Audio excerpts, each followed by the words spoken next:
Så, små slag. Hvorfor skal jeg pines bare fordi jeg har nogle æsker? Det er mig, der er vicevært. Og hvis ikke straks sætter tone over for mig, så ser man nødt til at ringe til husejeren og fortælle, at I holder hund.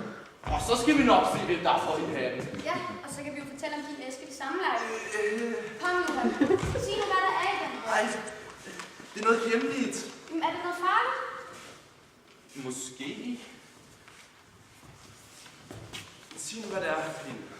Bare rolig, Pien. I tror ikke regne med os. Ja, okay.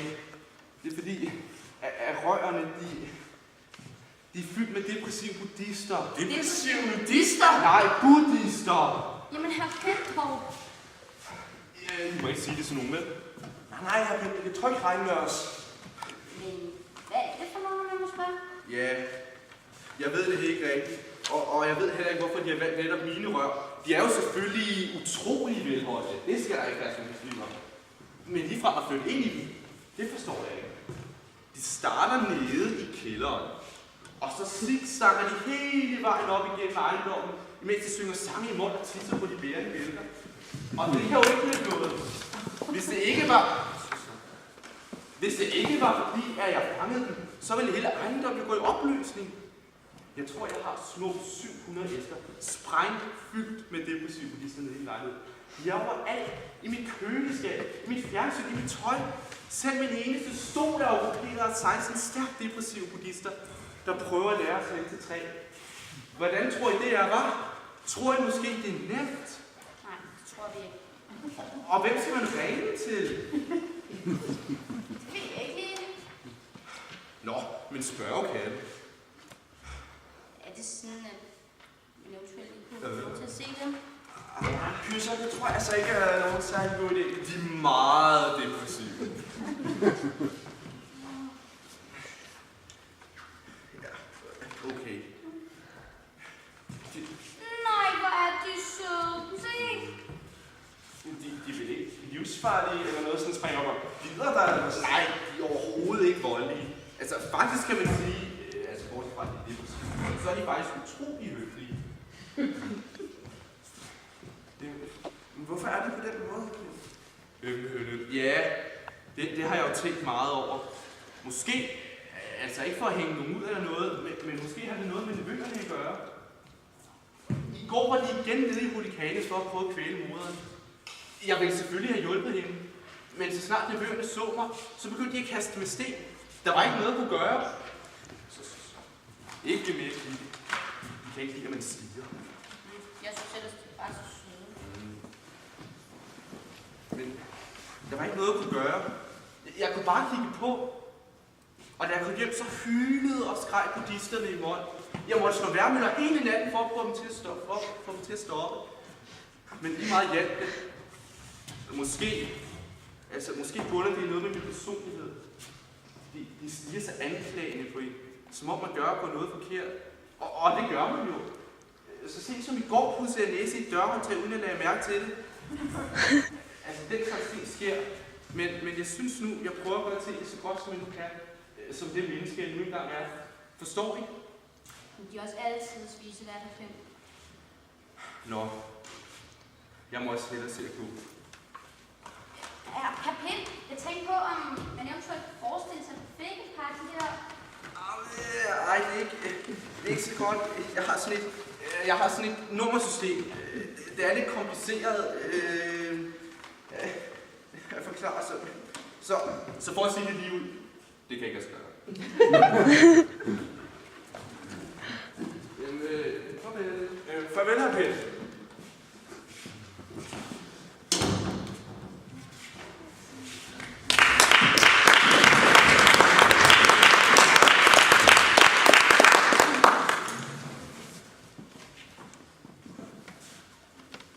Så kan jeg siden afslappet komme ned og brodere hjorte, så jeg kan køleskab, og så jeg kan mærke, hvordan jeg elsker dig. Elsker du mig ikke? Ærligt talt, så ved jeg det ikke endnu. Er der snud af en kamel og snu for sådan en ung mand som mig? Men elsker du dig mig? Ja, på en måde. Der kan du bare se, livet det er ret kompliceret.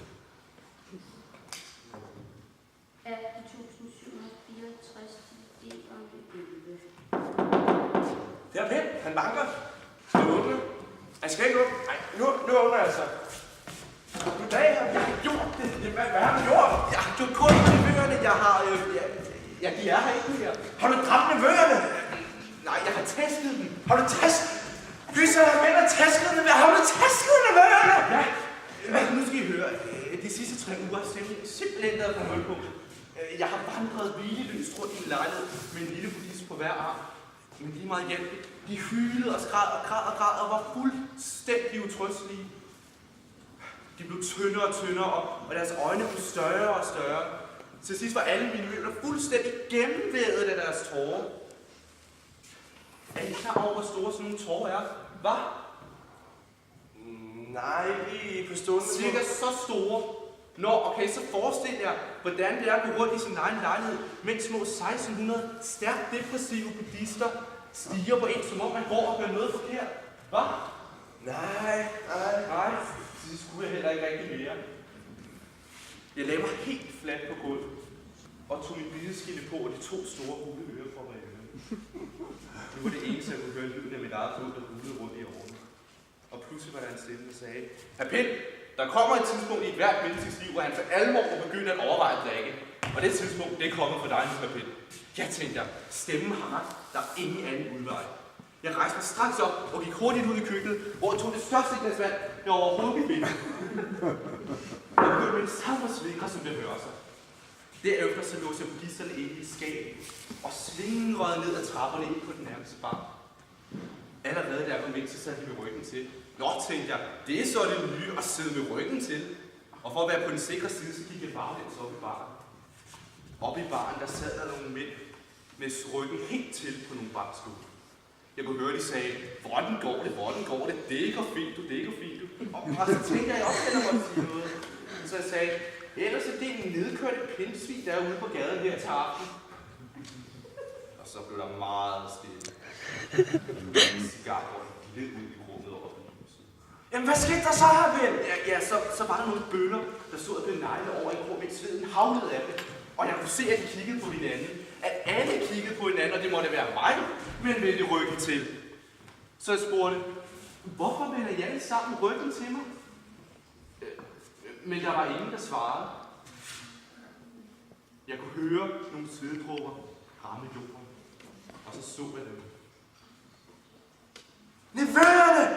Det var nevøerne! Ja, de omringede mig, og en skaldet nevø med knive i albuerne trådte fra og begyndte at råbe. Og så råbte de alle, Hr. Pind! De slår mig ihjel, tænkte jeg. Og en pludselig trang til at smadre hele hytten stod op i mig. Jeg løftede møblemandet op, kastede dem i nakken, sparkede dem i ansigtet, trampede dem på fingrene, kølede mod gennem vinduet, bandt dem sammen i bunde og træ og kastede dem ned i nogle kufferter. Alt imens råbte jeg, Hr. Pind! Men jeg var ligeglad. Og da jeg lukkede kufferterne, blev der helt stille.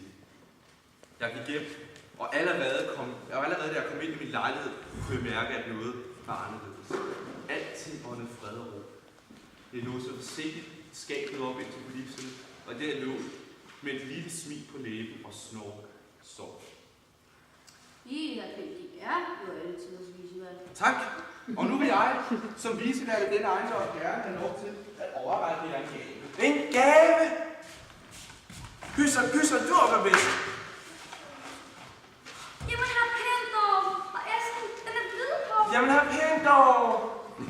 Lige til jer. Det er lige sådan nogle, jeg altid har ønsket mig. Jamen, har pænt dog. Hvor skal I stille det henne? Ja, I kan bare lade dem blive stående der, indtil I vågner. De er altid hundesulte, ligesom når de får øjnene op. Så jeg har taget nogle brødkrummer med. Jeg vidste ikke, om I havde. Tusind tak. Er der ellers andet, vi skal vide? Nej, resten finder I selv ud af. Man skal bare gøre sådan en smule umage.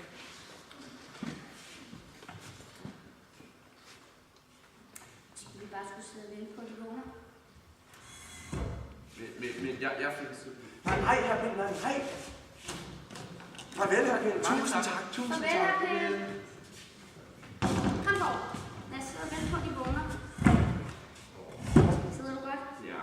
Det er godt på.